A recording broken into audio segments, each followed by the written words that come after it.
All right, what would you do if you only had 24 hours to live? That's the question Jim Moret, chief correspondent for Inside Edition, asked himself after he hit rock bottom in 2008. His answer to what matters most turned into a book of inspirational stories. It's called The Last Day of My Life.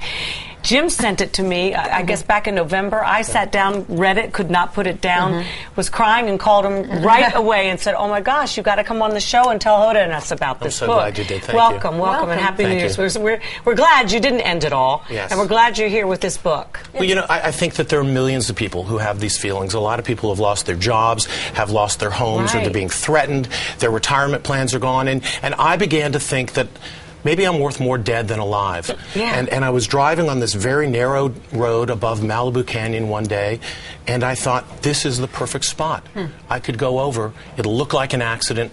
My family will collect the insurance. Everything will be fine. But you know what? Everything wouldn't be fine because I saw their faces and I saw the pain that I would cause them. So I stopped the car and then I turned the camera on myself. You know, we interview people for a living. All the time. And I said, what if I only had 24 hours to live? What would I do?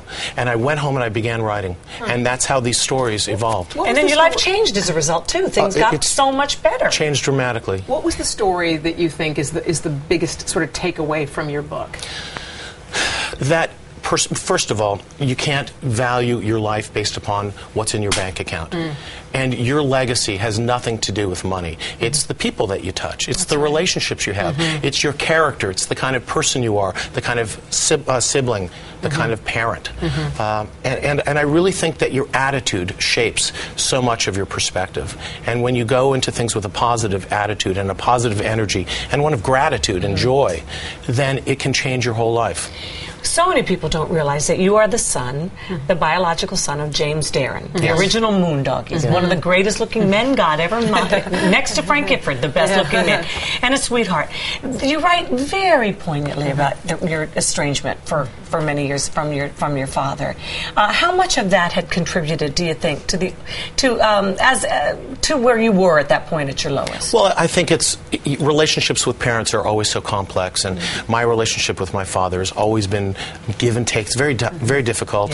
Grew up in separate households, and you know, he even allowed you to be adopted by another man. He did, and he's in a chapter called Forgiveness. That's beautiful. Because, to be honest with you, I love my father, and I always will. But I also have a mom and dad, and I'm very lucky. I have two great families, and my wife's family. So I think that those kind of things carry with you throughout your life. How has your family received this book? What did they think of it? You know, my wife has been my inspiration. She said to me when she first read the first chapter and cried, she said, I want you to keep writing. We love you. We don't want anything to happen to you.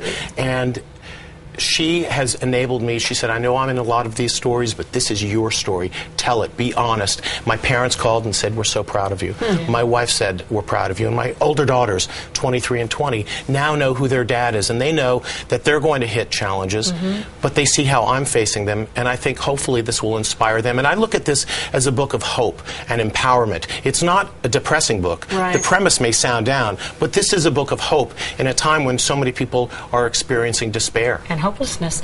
And it does make you ask the question, what would I do if I had 24 hours to live? What would you do? What did you come up with? My list is so simple. It's simple things. I have a 12-year-old who I love to cuddle with, you know, watch TV and play games with. And there's one daughter I like to walk with. We talk about the world. Another daughter I play guitar with. My wife, sometimes she does needlepoint. I just sit alongside her and we talk about what happened that day. Simple things. It's but again, it's all about the people in your life. It's all about the people. Jim, we wish you great luck with this book. It is a very The Last Day of My Life. Sweet wow. book. Thanks, Jim. So much. Thank you so much.